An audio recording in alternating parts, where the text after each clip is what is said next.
నమస్తే friends, welcome back to కియాన్స్ kitchen. ఈరోజు మనం మెంతి రైస్ని ఎలా చేయాలో ఈ వీడియోలో చూడబోతున్నాం. ఇది చాలా టేస్టీగా ఉంటుంది. సో చిన్నపిల్లల నుంచి పెద్దవాళ్ళ వరకు చాలా ఇష్టంగా తింటారు.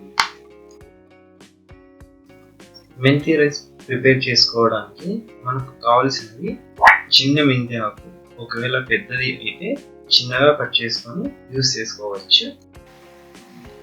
ఎల్లిపాయలు, కొత్తిమీర, పచ్చిమిరపకాయలు, టమాటా, తర్వాత అల్లం. ఇవన్నీ రెడీగా పెట్టుకున్న తర్వాత మనము టమాటా, కొత్తిమీర, తర్వాత ఎల్లిపాయలు, పచ్చిమిర్చి, అల్లం వీటన్నిటిని మిక్సీకి వేసుకొని పేస్ట్లా చేసుకోవాలి. చూసారా ఇక్కడ ఇలా స్మూత్గా పేస్ట్లా చేసుకోవాలి, పక్కన పెట్టుకోవాలి.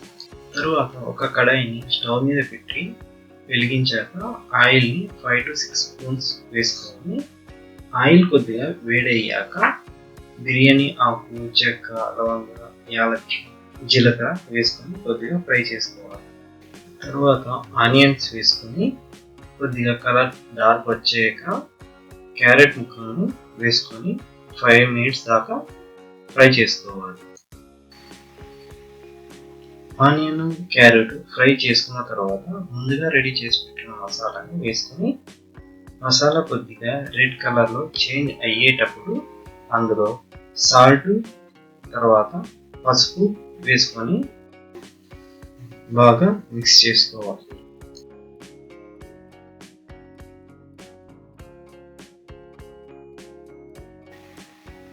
ఇప్పుడు మనకు ఆయిల్ అనేది సపరేట్ అవుతుంది. చూసారా, ఇలా ఆయిల్ సపరేట్ అయ్యేటప్పుడు మనము ముందుగా రెడీ చేసి పెట్టుకున్న మెంతి ఆకు వేసుకొని ఆకు తర్వాత మసాలా రెండు బాగా మిక్స్ అయ్యేదాకా కలుపుకోవాలి. చూసారా, ఇక్కడ ఆకు మసాలా రెండు బాగా మిక్స్ అయ్యాయి. ఇలా మిక్స్ అయిన తర్వాత స్టవ్ని లో ఫ్లేమ్లోనే పెట్టుకొని ఆకుకూర ఉడికేంత వరకు అలానే ఉంచుకోవాలి. చూసారా, ఇక్కడ ఆకుకూర బాగా మగ్గింది. ఇలా మగ్గిన తర్వాత రెడీగా ఉన్న రైస్ని వేసుకొని రైస్ వేసుకున్న తర్వాత స్టవ్ని హై ఫ్లేమ్లో పెట్టి ఒక 2 minutes దాకా కలపండి. ఇప్పుడు మనకు కావాల్సిన మెంతి రైస్ రెడీ. హెల్త్కి మెంతాకు చాలా యూజ్ అవుతుంది. ఎందుకంటే డయాబెటీస్, డైజెస్టివ్ ప్రాబ్లమ్స్, తర్వాత వెయిట్ కంట్రోల్లో ఉండడానికి సూపర్గా పనిచేస్తుంది. తర్వాత ఇందులో మనకు iron, calcium and vitamin A and కే ఉంటాయి కనుక ఇది హెల్త్కి చాలా మంచిది. ఈ వీడియో మీకు నచ్చినట్లయితే లైక్ చేసి షేర్ చేయండి.